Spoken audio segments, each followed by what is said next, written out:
After her sister's death, she opened the door to the basement for the first time. It seemed like there was nothing there but dust and old things. But when she saw strange cables in the walls and realized that the house was reacting to her footsteps, everything changed. Subscribe and write in the comments which city you are watching from. When Margaret stepped out of the car and closed the door behind her, the sound echoed through the empty clearing as if the trees themselves were startled by her arrival. The house of her older sister Evelyn stood at the far end of the gravel path, unchanged from the last time Margaret had seen it more than 8 years ago. It looked exactly as it always had, withdrawn, dim, as if refusing to let sunlight touch its walls.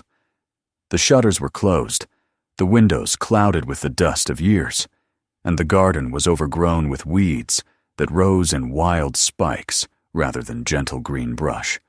It was a house that had learned to live without people. Margaret stood there for a long moment, letting the cold air settle into her bones. She was 76, and though her body still moved with the steady reliability of someone who had lived most of her life in small towns and long walks, she felt older today. Grief pressed down on her shoulders in a way she had not expected. She had known it was coming. Evelyn had never been particularly strong, but the finality of it, the emptiness of this land, struck her harder than she thought anything could. She looked toward the pine trees that bordered the property, breathing in the resinous scent that once reminded her of childhood summers. They had played here long ago, back when the house was their grandparents'. She could still see Evelyn then, serious, quiet, always observing. Margaret had been the talkative one, the one who knew the names of the neighbors' pets and the birthdays of her school friends. Evelyn had always been different. And as the years went on, that difference deepened into something more isolating, more rigid, until eventually her sister had cut nearly everyone out of her life. Margaret moved slowly up the path, pebbles crunching beneath her shoes. The keys, old and cold, rattled faintly in her hand. She unlocked the front door with care, almost reverence, as though expecting Evelyn to be standing on the other side. Instead, she was met with a smell of stale air, dust, and something else, something metallic, faint but present, like the smell of old batteries left in a drawer too long. The interior of the house felt smaller than she remembered. The curtains were drawn tightly across every window, blocking out daylight. Even with the overhead lights switched on, the room seemed reluctant to brighten. Furniture lined the walls in stiff, old-fashioned arrangements, as though Evelyn had feared disorder. The clock on the wall was frozen at 3:17, its hands unmoving, though Margaret remembered it working the last time she visited. Everywhere she looked, she saw evidence of a life lived in isolation. Stacks of books stood in precarious towers. Notebooks lay scattered across a desk, all closed, none dusty. Someone had used them recently. Drawers were locked. Surfaces were cleared of personal items, like photographs or letters. Evelyn, it seemed, had erased any trace of sentiment. But the strangest thing of all was how silent the house felt, not in an ordinary way, but in a way that made Margaret's breath catch. The quiet felt tense, suspended, as though it were waiting for something. Then she heard it.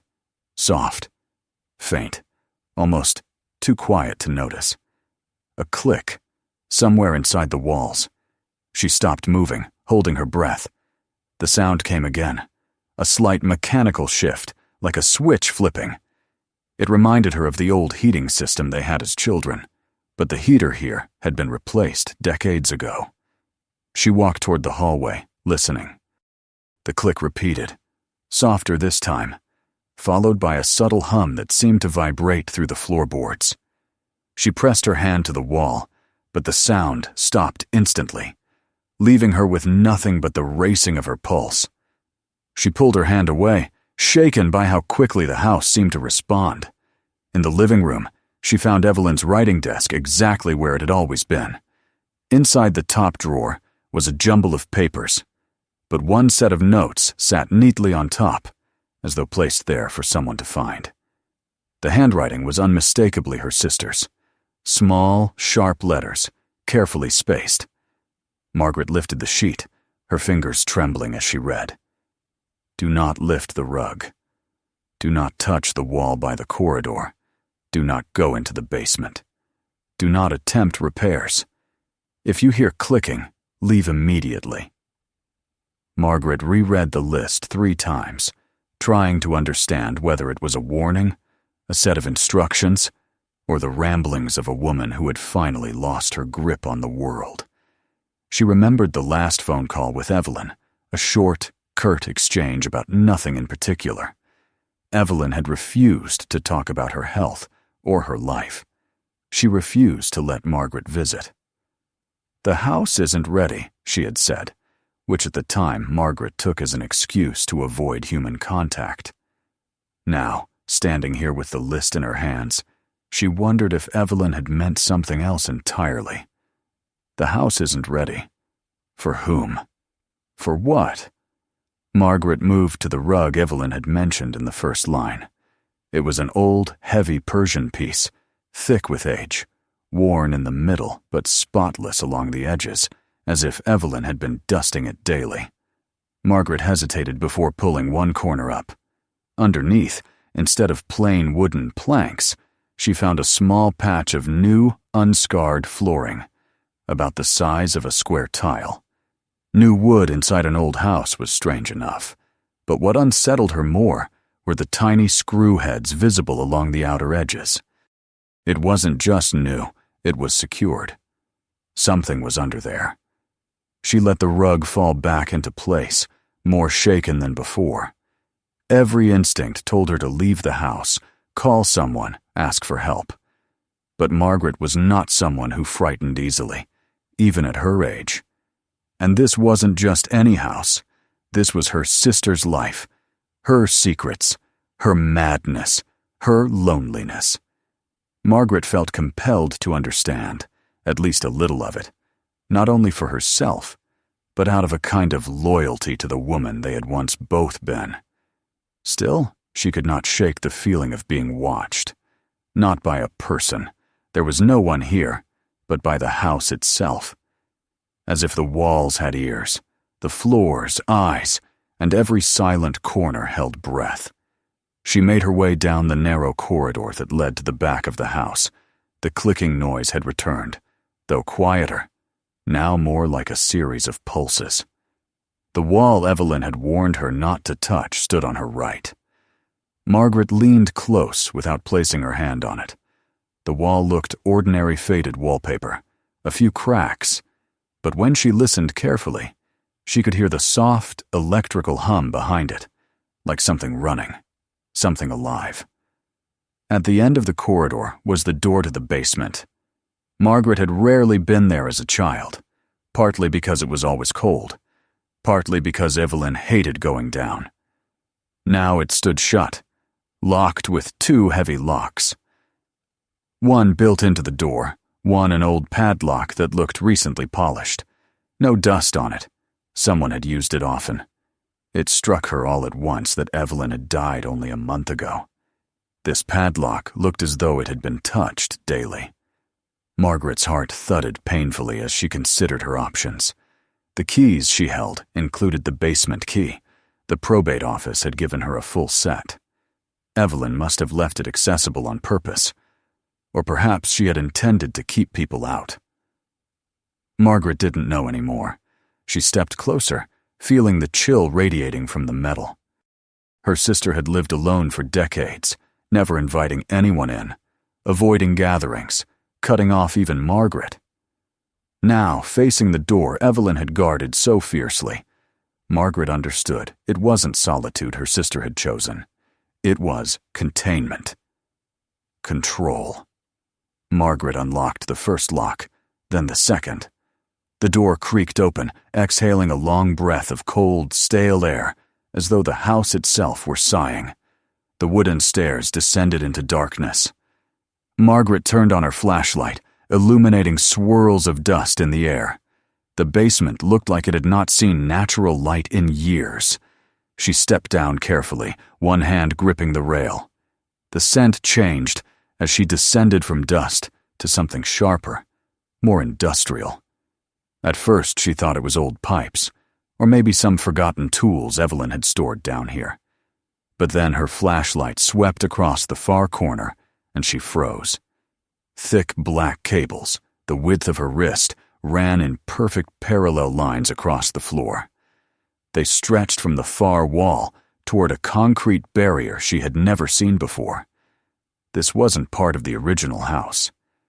The cables glistened faintly, as if coated in a thin film of oil. They were too new, too deliberate, too purposeful. Margaret slowly approached them, stunned. The cables lay perfectly straight, not tangled or dusty, but clean, almost polished. They disappeared under a reinforced section of the wall, entering through a wide opening that looked as though someone had carved it out with industrial tools. The concrete was newer, smoother, without cracks. She knelt slowly beside the cables, her flashlight trembling in her hand. When she brushed her fingers against one, she recoiled. The cable was warm. It vibrated faintly, like something was flowing through it at that very moment. She touched another. The same warmth, the same pulse. The basement was silent except for the faint hum of electricity, or something like electricity, moving beneath her fingers. The warmth felt wrong. Not the warmth of a simple wire, but something deeper, steadier, alive in a way she could not understand. She looked around, heart pounding, and realized with horror that the cables weren't covered in dust at all, which meant someone had cleaned them. Someone had tended to them. Recently. Her sister had lived alone, and now Evelyn was gone, which left the question Margaret did not dare speak aloud. Who was maintaining them now? The house gave no answer. Only the cables did by, pulsing again beneath her hand, a soft, deliberate vibration, as though acknowledging her presence. Margaret backed away, her breath shaking, the flashlight beam wavering. She felt swallowed by the dark, by the cold, by the buzzing quiet that wrapped around her like a warning. And in that moment, she understood something with absolute clarity. Whatever her sister had been doing in this house, whatever she had feared or followed or allowed, Margaret had stepped into the middle of it. The house wasn't empty. It had never been empty. And now it knew she was here. The basement felt colder as Margaret remained there, as though the air itself had thickened around her after she touched the cables.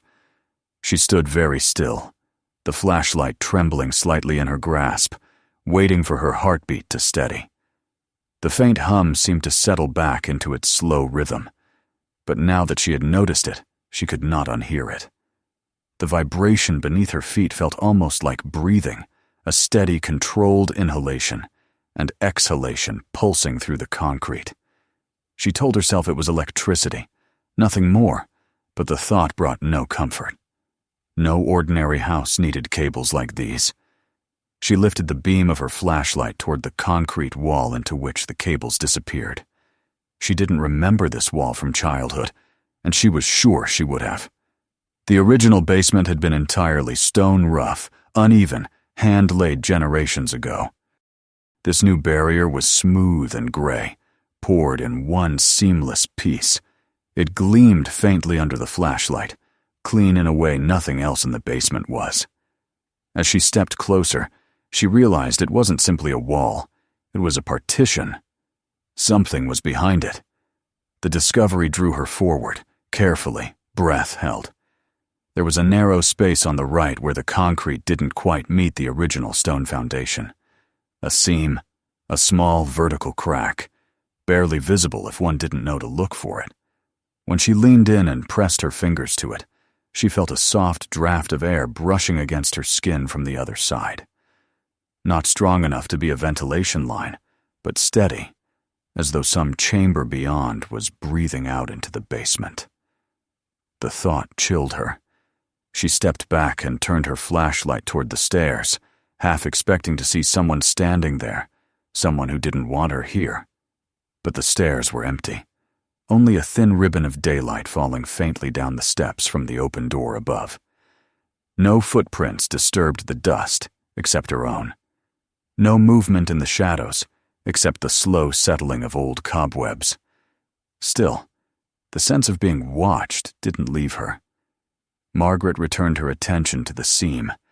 She ran her fingers along the line again and felt a small metal ridge hidden beneath the smooth concrete, almost invisible, but unmistakably artificial. Something like a latch. She pressed it lightly, but nothing happened. She pressed harder, feeling the metal click beneath her thumb. This time, the vibration in the cables intensified briefly, a low, unsettling thrum like some dormant beast being nudged awake.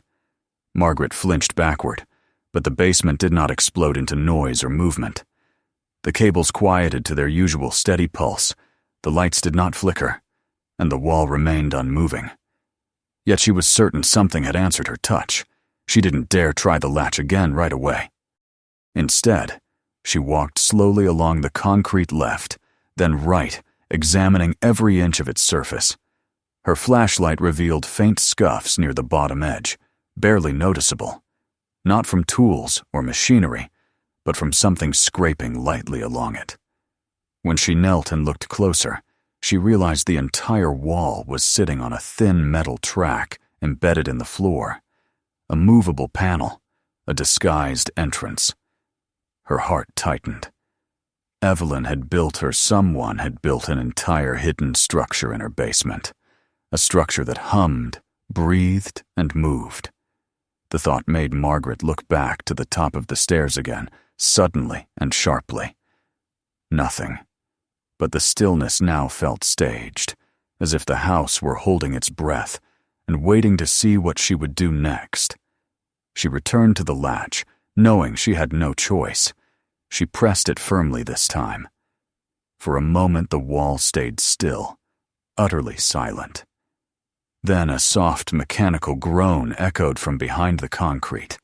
The sound was deep and resonant, muffled but distinct. The cables brightened in her flashlight's reflection as their pulse quickened, and the floor beneath her seemed to shift ever so slightly. A moment later, the concrete panel slid an inch to the right, just 1 inch, enough for Margaret to feel a puff of chilled, stale air rush out, carrying a hint of ozone and dust that had not been disturbed in a long time. Enough to confirm that the wall was designed to open further. Her breath fogged faintly in the air. She swallowed. She pressed the latch again. This time, the wall slid slowly but continuously until it revealed a narrow opening just wide enough for a person to slip through. Beyond it, the darkness was total, swallowing the beam of her flashlight as though absorbing the light. A faint hum echoed from within the hidden chamber, deeper and louder than in the basement. Mechanical, alive. Margaret hesitated at the threshold. Time lost meaning as she stood there, staring into the void that her sister had hidden behind concrete and locks. She could almost hear Evelyn's voice, sharp, distant, warning her as she had warned with the notes upstairs. But she had come too far to turn back now. She ducked inside. The hidden room was cold, much colder than the basement, the kind of cold that felt deliberate, regulated, maintained. Her flashlight cut through the darkness, and as the beam swept across the space, it revealed rows of tall metal racks lining the left and right walls. Server racks, dozens of them. Old models intermixed with newer ones, blinking lights forming erratic constellations of green, amber, and red. Thick cords, identical to the ones outside the wall, snaked into every unit. The sound of fans whirring created a soft, constant droning that seemed to vibrate through Margaret's chest. Her mouth went dry. Evelyn had all but vanished from the world for the last decades of her life. And this This hidden chamber of humming machines and glowing lights was what she had been tending to. Margaret stepped farther into the room, the door sliding closed behind her with a soft thump that made her heartbeat spike. She spun around and saw that there was no latch on this side, only the smooth, blank back of the concrete panel.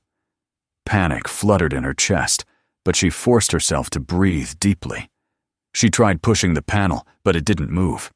She searched along the edges for a hidden switch, but her fingers found only cold stone. She forced herself to stop. There had to be another way out. Evelyn would not have trapped herself in here. Her flashlight swept across the racks again, then toward the far wall. On a metal table beneath a set of overhead lamps, which were the only lights besides the servers, sat a stack of old notebooks, neatly arranged with a pair of reading glasses placed on top. Beside them lay a set of small tools, screwdrivers, pliers, crimpers, a coil of cleaned wires. Next to those were 3 external hard drives with masking tape labels, handwritten in Evelyn's precise script. Margaret approached the table, her legs unsteady. The first hard drive read, Year 1 to 12 recordings. The second, Hallway plus attic feeds. The third, New installations, urgent.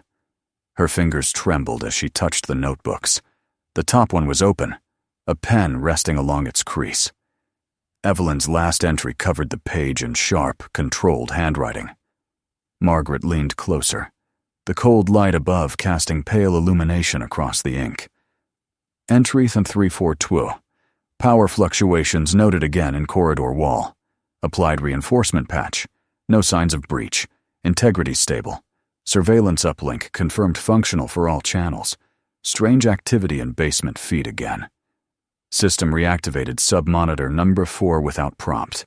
Will attempt manual override later. Cannot risk prolonged outage. They will check. Margaret reread the line. They will check. The words clung to her, heavy and frightening. Who were they? Who had her sister been reporting to? And why had she been so afraid of failing them? She picked up another notebook and opened it. This one was older. The pages were yellowed along the edges. The entries more hurried, the handwriting less steady. Installed new lines, reinforced foundation with their materials. Must keep consistent. No interference. Must follow instructions. No visitors. Another note farther down. Not alone here. House listens. Not sure how or why, but it reacts. Margaret set the book down as her stomach churned. A wave of dizziness washed over her. She sank onto the stool beside the table, clutching the edges to steady herself. The room hummed around her, alive with machines that blinked and breathed like a metallic garden. Somewhere behind her, a server fan sped up with a whining sound, only to settle back into its steady buzzing. Margaret lifted her flashlight and directed it at the floor. There were no footprints, except a faint series that must have belonged to Evelyn Small. Narrow prints made by someone who had moved through this room many times. Each print was faint, but present, because the concrete floor had collected a thin, barely visible layer of dust that stuck to shoes. Evelyn had walked through here often, and she had been alone. Deep inside, Margaret felt the faint echo of sorrow in her chest. Evelyn had lived in loneliness she could not have explained to anyone. She had carried a burden no one knew about, maintained a secret no one could have guessed. Whatever had happened here, whoever had instructed her, had demanded her silence. Margaret's eyes moved to the laptop on the far corner of the table, its lid shut. It seemed slightly newer than the notebooks, but still old, the kind of machine Evelyn would have used without ever updating. Margaret reached for it and opened the lid. The screen lit up automatically. No password prompt, no login screen. Just a simple directory filled with thousands of files. Video logs, audio logs, text reports. Her finger hovered uncertainly above the trackpad. She clicked the first folder. It opened into a list of video files sorted by date. The earliest was from decades ago. The most recent one was from 3 days after Evelyn's death. Margaret stared at the date. Her breath hitched painfully. She clicked the latest file. The screen flickered, then displayed a grainy video of the house's entry hall. And there, captured in the center of the frame, was Margaret herself, stepping into the house only a short while ago, carrying her purse and looking around with a weary mix of grief and caution. The video continued. It showed her closing the door, hanging her coat, and walking toward the living room. The camera followed her every movement with perfect, silent precision. Margaret felt her throat tighten. She shut the laptop quickly, pushing it away as if it were hot enough to burn her. Her chest felt tight. Her breath rushed in small, panicked gasps. Someone or something had recorded her after Evelyn had died. That meant the system was still running, still watching, still sending data somewhere. She pressed a shaking hand to her forehead and tried to think. This wasn't just a network of cameras installed out of paranoia. It wasn't just a private surveillance grid. It was part of something larger. Something Evelyn had been ordered to maintain. Something that continued running without her. And Margaret had walked straight into it. She looked back at the wall behind her, the panel that had closed automatically. There had to be a way out. There had to be. Evelyn had not been the kind of person to trap herself deliberately. Margaret stood, her flashlight clenched tightly in one hand, and began searching along the perimeter again. Her fingers brushed against a slight indentation on the right side, a small metallic plate that clicked softly when she pressed it. A low hum reverberated through the room, and the panel began to slide open, letting in the dim light of the basement beyond. Relief washed over her, but it did not erase the fear. She stepped back into the basement, looking once more at the thick black cables laying across the floor like dormant serpents. They pulsed gently, steadily, rhythmically, completely undisturbed by her presence in the hidden chamber. The hum that had been present in the small room followed her out into the basement, as though the machines were aware of her departure. Margaret hurried to the stairs, her breath unsteady, her mind racing. She needed air, daylight, space to think. She reached the top and stepped into the hallway, closing the basement door behind her with trembling hands. She locked both locks, then leaned her forehead against the door, breathing hard. But as the silence of the house settled around her again, she heard it, the soft click inside the wall, the subtle shift she now recognized too easily. The system knew she had found the chamber. It had been watching her long before she knew to watch it. And for the first time since entering the house, Margaret felt deeply, painfully aware that even though her sister had died, nothing inside this house had died with her. Margaret shut the basement door and stood in the silent hallway, her hands still trembling around the lock. The old wooden boards beneath her feet felt softer than they should have, as though the house were no longer a structure, but a lung, expanding and contracting in slow, measured breaths. The air tasted stale, tinged faintly with metal, as though whatever machines hummed below were exhaling into the living space above. She leaned back until her shoulders touched the opposite wall, letting her eyes close for a moment. But even with her eyelids lowered, she could not escape the image of the hidden chamber. The server towers, the glowing lights, the faintly pulsing cables, and the cold, disciplined handwriting of her sister, chronicling her own quiet descent into some secret world she could never speak of. When she opened her eyes again, she became aware of another shift in the atmosphere. The clicking within the walls, which had been intermittent before, was now steady, like a patient tapping a finger against the bone of the house. It traveled behind her left shoulder, down the corridor, and into the living room. It wasn't loud, but its presence was undeniable. Something had awakened, or perhaps it had simply turned its attention back to her. Margaret forced herself to step away from the basement door. She needed to think, to breathe, to understand what she had stepped into. The house, once familiar from her childhood visits, now felt like a stranger. Every shadow seemed too static, every silence too deliberate. She went to the living room and sat carefully in the armchair near the window, but the curtains were closed so tightly that she had to resist the urge to peel them apart and let daylight wash over the room. Something about the drawn curtains felt intentional, as though the house wanted to remain unseen. She took a slow breath and tried to gather her thoughts. Evelyn's notebooks, the surveillance feeds, the cold room behind the concrete panel. It all pointed to a secret that had devoured her sister's life. And the recent recordings proved the system was not only active, but observant. It didn't need Evelyn anymore. It had continued on its own.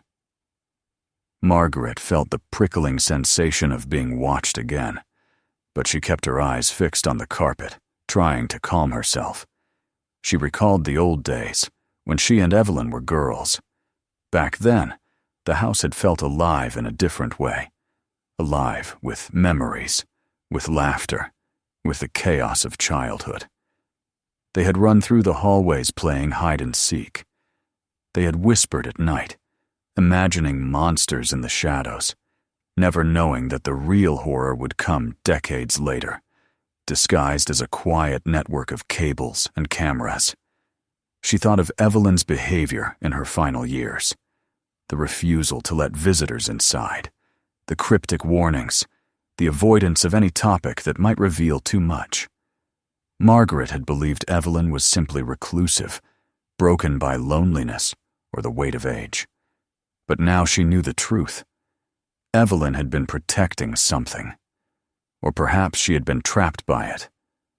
The more Margaret sat in the quiet room, the more she felt the clicking in the walls shift, adjusting itself to her stillness. She rose slowly, unable to endure the sensation any longer. She walked toward the kitchen, hoping movement might ease her tense thoughts. As she entered the kitchen, she noticed that the faint hum from the basement seemed stronger here, vibrating beneath the linoleum floor. She placed her hand gently on the counter to steady herself, and the clicking shifted again, as though responding to her touch through some unseen mechanism in the wall. She stared at the surface of the counter. It was immaculate, too clean for an old woman living alone. Not a crumb, not a speck of dust. Even the sponge looked unused. Margaret ran a finger along the edge of the counter, and it came away clean. She remembered Evelyn's hands, steady, capable hands that had once cooked meals and tended gardens.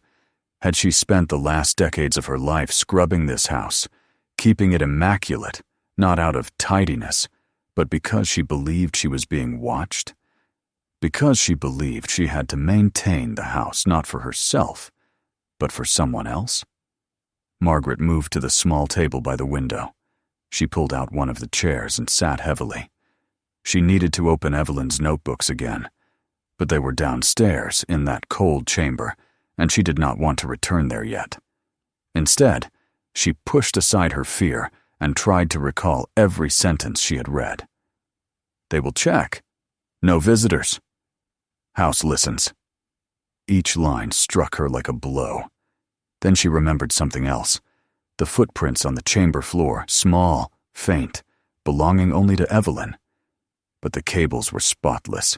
She had not cleaned them in the last days of her life. They had been maintained, polished, undisturbed. By whom? Or by what? She pushed the thought away.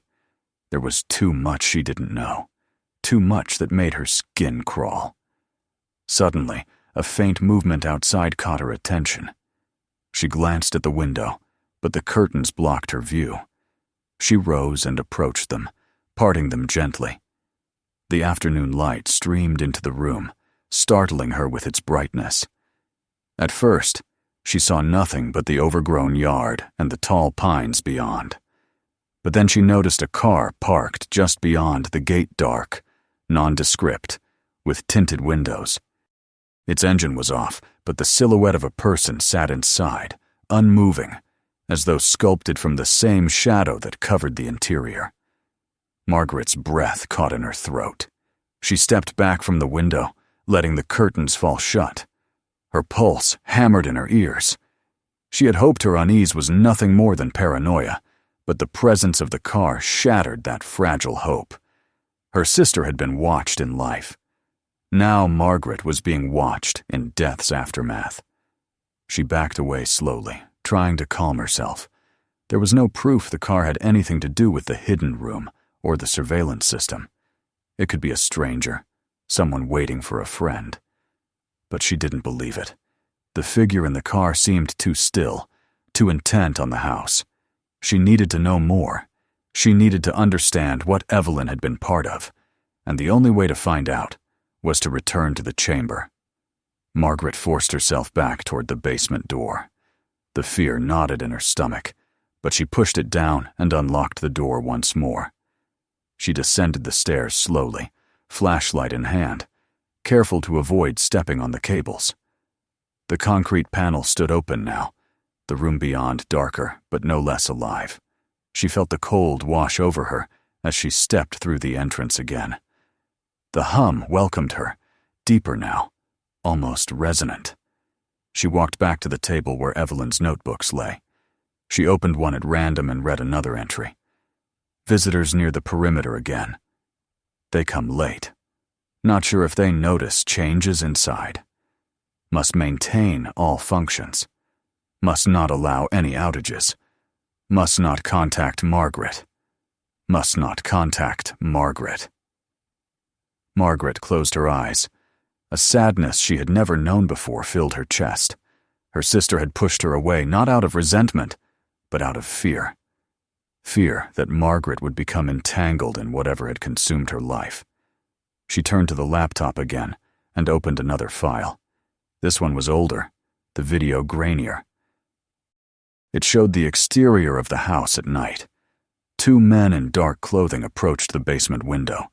They did not speak, but one held a device in his hand, scanning the wall with a dim blue light. After a moment, they walked away without entering. The timestamp showed it was 30 years ago. Margaret leaned closer. The face of one of the men, briefly illuminated by the scanning device, matched the profile she had seen in the car parked outside. She sat back, stunned. Whoever watched her now had been watching Evelyn for decades. The truth tightened around her like a vice. She was in danger. Not the immediate violent kind, but something slower, more suffocating. The house was part of something vast, patient, and indifferent to her terror. Margaret returned to the notebook, flipping through more pages. The entries grew more frantic over time, Evelyn's handwriting shaking, lines slanting. System override attempted itself. Not by them. Something else. Cannot understand. Feels like house-aware. Must isolate. Must maintain. Cannot fail. Margaret could almost see her sister sitting at this very table, the dim overhead lamp shining on her thin face, the machines buzzing around her like a swarm. She imagined Evelyn's loneliness, her fear, the weight of her duty. And she felt guilt twist inside her, a sharp ache she had no words for. She took a slow breath and looked around the room. The servers blinked at her like watchful eyes. The cables hummed in rhythm with her heartbeat.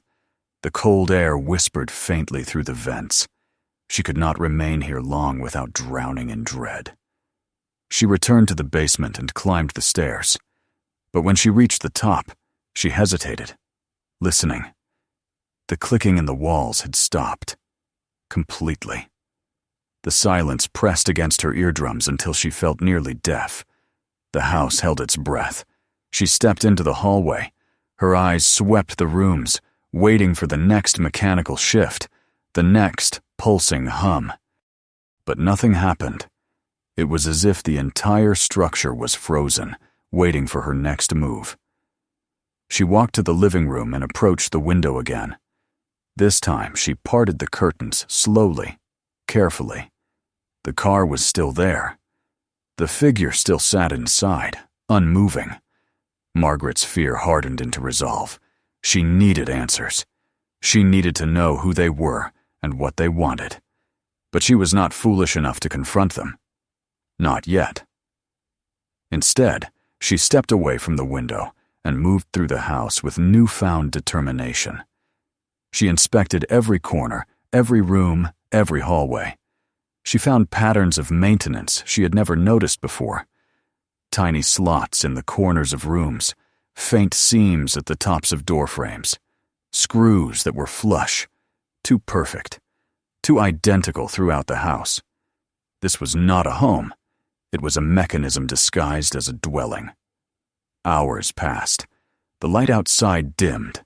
Margaret felt exhaustion pull at her, but she could not sleep. She sat in the living room again, leaning forward in the armchair, her hands clasped together tightly. The quiet still hung heavy, vibrating with potential energy. She imagined Evelyn sitting like this too, listening for every shift in the house's machinery, waiting for something unseen to reveal its intentions. Margaret remained that way until twilight fell and the room darkened. She rose and switched on the lamp, though the light felt strangely intrusive, as if she were disturbing a ritual the house had been performing uninterrupted for years. Finally, unable to resist the compulsion any longer, she went to the hallway and paused before the basement door. Her hand hovered over the doorknob. She felt the air move lightly against her skin, as though the house were breathing again. She descended the stairs one more time.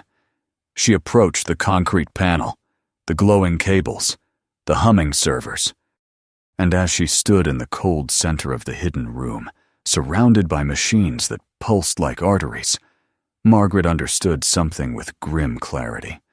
Whatever had taken hold of Evelyn's life, whatever had grown beneath this house, was no longer something she could simply walk away from. The system knew her now. It had watched her, recorded her, absorbed her into its network of silent observation. And in the dark, a humming chamber, with snow gathering outside, and the figures in the car watching the house without blinking, Margaret felt the truth settle into her bones like a winter chill. She was already part of it. The night deepened around the house, until the windows reflected nothing but Margaret's own faint silhouette. She stood in the narrow hallway outside the basement door, feeling the cold draft seeping through the edges of the frame, as though the chamber below were inhaling and exhaling in long, mechanical breaths. The silence was dense, almost physical, and she sensed that the entire structure, every beam, cable, and buried conduit, listened now with a kind of arrested attention. The stillness had weight. It pressed on her shoulders, gathered in the corners of her mind, and made her unsure whether the house waited for her next step, or whether it had already decided its own. She moved toward the living room with slow, measured steps, still shaken by the presence of the car outside.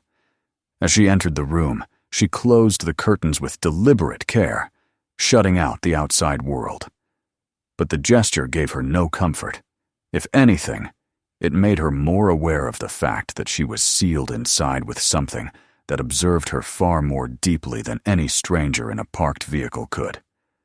The house seemed to pulse faintly beneath her feet. The clicking she had heard earlier had ceased entirely, and the absence of the sound unsettled her more than its presence ever had. It reminded her of a predator pausing, preparing to move.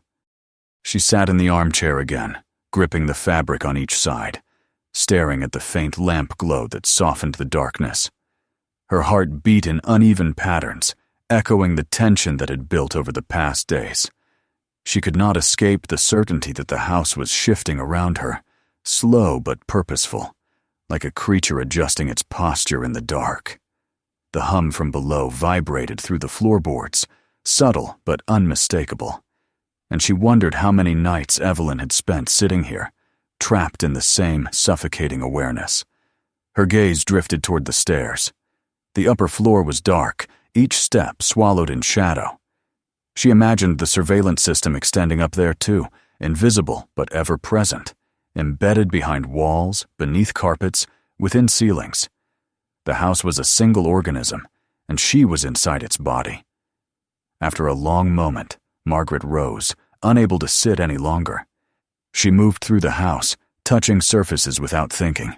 Her hand ran along the wallpaper, across the door frames, along the backs of chairs. She felt for the hidden seams she had seen earlier. Faint lines, unnatural symmetry, screws that were too neat and evenly spaced. Everywhere she looked, she found evidence that the house had been altered, reshaped, prepared for a purpose Evelyn had never fully understood, one Margaret still could not decipher. Her steps carried her to the back door. She unlocked it quietly and stepped onto the porch. The cold air hit her skin with startling clarity, and she breathed in deeply, almost gasping at the freedom of being outside walls that watched. The yard stretched in pale blue moonlight, the overgrown grass whispering as wind stirred through it. The car was still there, a dark shape behind the gate. The figure inside remained absolutely still. Margaret froze, her breath suspended. Something about the stillness of the figure, its complete lack of movement, even the usual subtle shifts of a living person, felt unnatural. She stared at the silhouette until her eyes stung, but it never stirred. A deep, primal fear lit in her chest. She stepped back slowly and retreated inside, locking the door behind her. The weight of the house closed around her again, but at least she was no longer exposed to the figure's unmoving gaze. She leaned against the door for several long seconds, trying to steady her breath. Her fear now came from two directions, the watchers outside and the watchers within. She no longer knew which was more dangerous. She returned to the living room, her mind circling around the same question. What did Evelyn discover in this house that made her isolate herself completely? What contact had she feared? And what, exactly, had she been maintaining?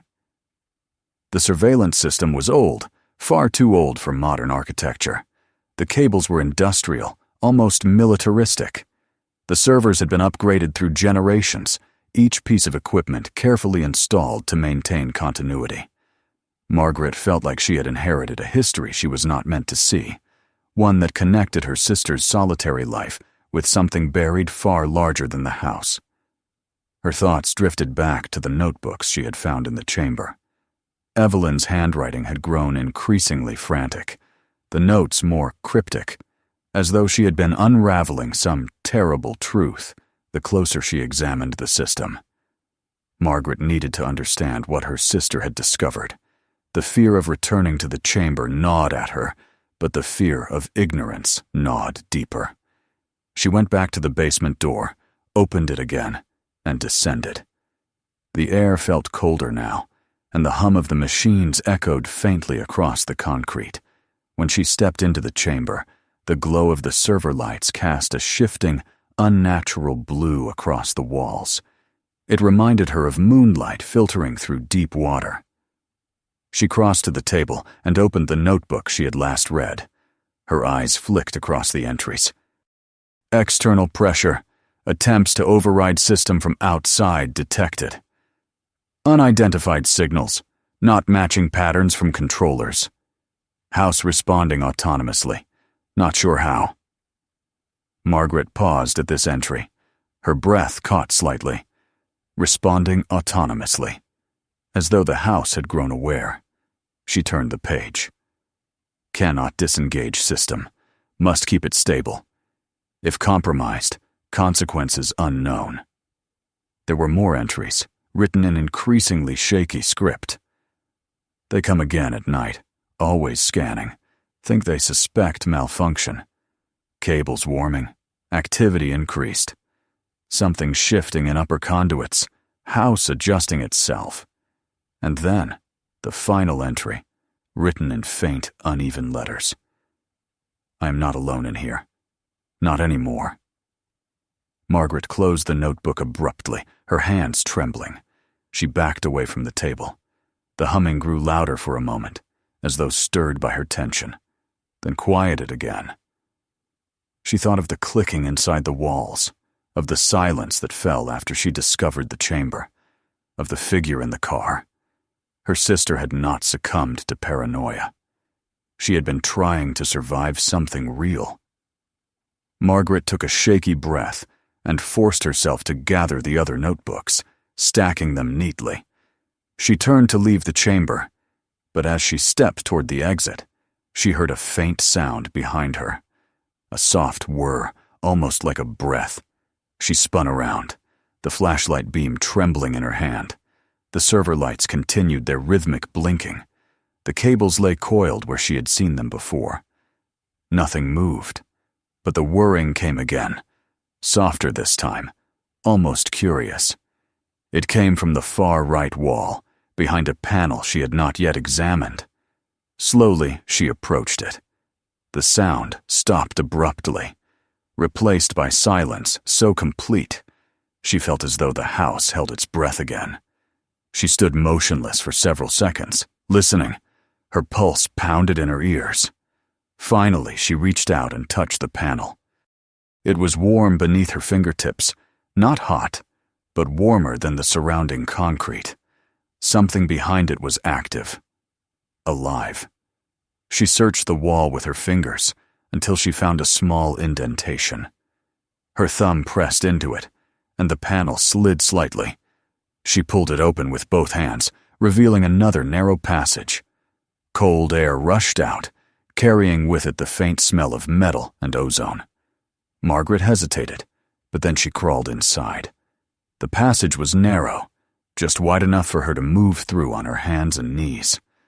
Cables ran along the floor and up the walls, bundled tightly, humming faintly. She followed them deeper into the darkness until the passage opened into another chamber, smaller than the first, but far stranger. A single chair sat in the center of the room, a plain metal chair bolted to the floor. Above it, at least a dozen cables descended from the ceiling, ending in empty clamps positioned at head height. A monitor on the wall flickered with faint static, though the machine itself was off. Margaret stared at the chair, her breath shallow, her thoughts racing. Had Evelyn used this? Had someone else? Was it for observation? Interrogation? Control? A notebook lay on the floor beside the chair, and Margaret forced herself to pick it up. She flipped through its pages. They were filled with notes, written in a different neat, clinical handwriting with no trace of her sister's emotional instability. Subject compliant. Signal stable. Cognitive interface incomplete. Requires organic adjustment. Primary participant showing degradation. Backup required. Margaret felt her knees weaken. She clutched the notebook to her chest. Back in the room, the static on the monitor flickered again. The cables above the chair swayed faintly, as though stirred by a breeze that came from no source she could feel. The air thickened, and she felt something like presence, something that had lingered in this room long before she entered. She fled, scrambling back into the passage, her breath ragged. The cables seemed to vibrate beneath her hands as she crawled. When she reached the main chamber again, she stumbled to her feet and hurried out into the basement, slamming the concrete panel shut behind her. When she reached the top of the stairs, she locked the basement door again, then leaned against it, her chest heaving, her face wet with sweat and tears. The house was no longer just a structure altered by surveillance. It had been a place of experiments that required human involvement. And whatever had been started, there had not ended with her sister's death. Margaret stumbled into the living room. She felt suddenly small, fragile, like an insect inside a machine that could crush her without effort. She sat on the floor by the armchair and pulled her knees to her chest, listening to the quiet. Her thoughts spiraled into darkness. Evelyn had been used and silenced, and Margaret had stepped directly into her place. The clicking in the walls started again. Slow. Methodical. A single click, then another. Then another. She froze. The sound traveled up from beneath the floor, passed along the wall, and stopped near the ceiling. Her breath caught as she listened. The rhythm changed, almost like tapping, like signaling. She rose slowly from the floor and lifted her eyes toward the vent near the corner of the room. 2 small red lights blinked behind the slats. She staggered back. The cameras she had seen in the chamber were not the only ones. Something remained active. Something had adapted. She took a step toward the door, desperate to leave, to run into the night, to escape the suffocating tension inside the walls. But just as she reached for the handle, she heard another sound from the outside, the metallic click of a car door opening. Her heart stopped. She moved to the window and parted the curtain just enough to see. The figure had stepped out of the car at last. He stood by the gate, looking directly at the house. He lifted a hand to his ear, listening, communicating. Margaret's blood turned cold. He turned the gate latch slowly and began to walk toward the house. The clicking in the walls intensified. Something deep inside the house hummed to life. Margaret stepped back from the window, trapped between 2 forces she did not understand, knowing only one thing with absolute clarity. Evelyn had fought this alone. Margaret would not. But as the gate creaked open and footsteps approached the front porch, she realized she had no plan, no safety, nowhere to run. Only the house. And the house had already chosen her. The knocking on the front door began softly, and the clicking in the walls answered. If you want more stories, subscribe. Watch the next videos on the channel. Share this one with others.